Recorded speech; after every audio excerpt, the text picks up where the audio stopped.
चांदनी रात थी। गांव बड़पुर में सब कुछ हमेशा की तरह शांत था। हवा में धान की फसल की हल्की सी खुशबू घुली हुई थी। दूर कहीं कुत्ते भौंक रहे थे, मगर गांव वाले अपने अपने घरों में चैन की नींद सो रहे थे। गांव के बीचों बीच रवि नाम का 17 साल का एक लड़का रहता था। रवि सीधा सादा था, दिन में खेतों में काम करता और रात को अपने दोस्तों के साथ चौपाल पर बैठकर बातें करता। लेकिन उस रात चौपाल पर बुजुर्ग राम खिलावन काका ने एक कहानी छेड़ दी। तुम लोगों ने गांव के पुराने कुएं का किस्सा सुना है? रवि और बाकी लड़के चौंक गए। कौन सा किस्सा काका? रवि ने पूछा। काका की आंखों में डर तैराया।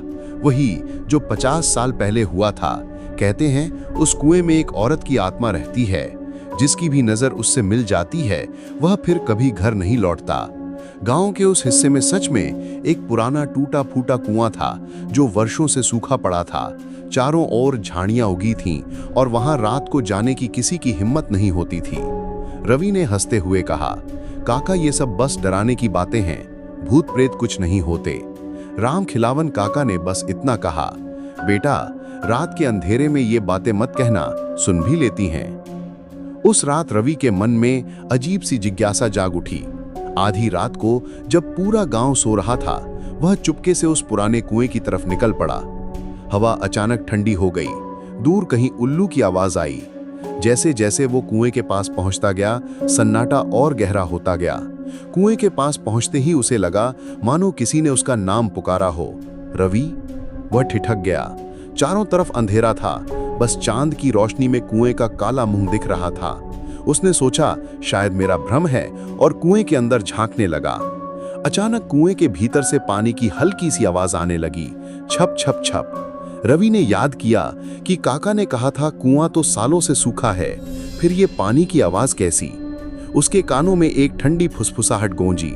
इतनी देर लगा दी आने में? रवि का दिल तेजी से धड़कने लगा।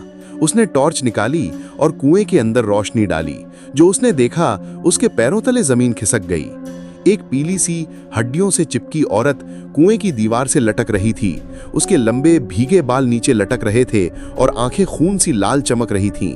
होठों पर एक भयानक मुस्कान थी। तू मेरा है, उसने धीमी लेकिन डरावनी आवाज में कहा और अचानक कुएं से बाहर कूद पड़ी। रवि चीखता हुआ पीछे भागा, लेकिन अंधेरे में उसे रास्ता नहीं दिख रहा था। पीछे से कदमों की भारी आवाजें आ रही थीं, जैसे कोई तेजी से पीछा कर रहा हो। वह गिरते पड़ते गांव की तरफ दौड़ा, मगर जैसे ही उसने चौपाल की रोशनी देखी, पीछे की आवाजें थम गईं। हांफते हुए वह अपने घर पहुंचा और दरवाजा बंद कर लिया। उसकी मां ने पूछा, कहां था तू इतनी रात को? रवि बस कांपते हुए बिस्तर पर बैठ गया। पूरी रात उसकी आंखों के सामने वही चेहरा घूमता रहा। अगली सुबह गांव वाले चौंक गए।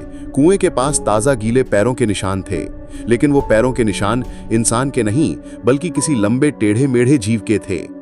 राम खिलावन काका ने सबको चेताया, कहा था ना, उस कुएं से दूर रहो। ये भूत एक बार जिसे देख ले, वो फिर कभी चैन से नहीं जी पाता। उस दिन के बाद रवि का स्वभाव बदल गया। वो कम बोलने लगा। रात को बाहर निकलना तो दूर, खिड़की भी नहीं खोलता था। लेकिन कभी कभी गांव के लोग कसम खाते हैं कि उन्होंने आधी रात को रवि के घर के बाहर किसी औरत की धीमी धीमी हंसी सुनी है। और आज भी वो पुराना कुआं वहीं खड़ा है, अपनी काली गहराई में किसी अगली आवाज का इंतजार करता हुआ। क्या आपके गांव में भी कोई ऐसा कुआं, पेड़ या जगह है जहां जाने की हिम्मत आज तक किसी ने नहीं की? क्योंकि अगर है तो शायद वहां भी वो इंतजार कर रही है।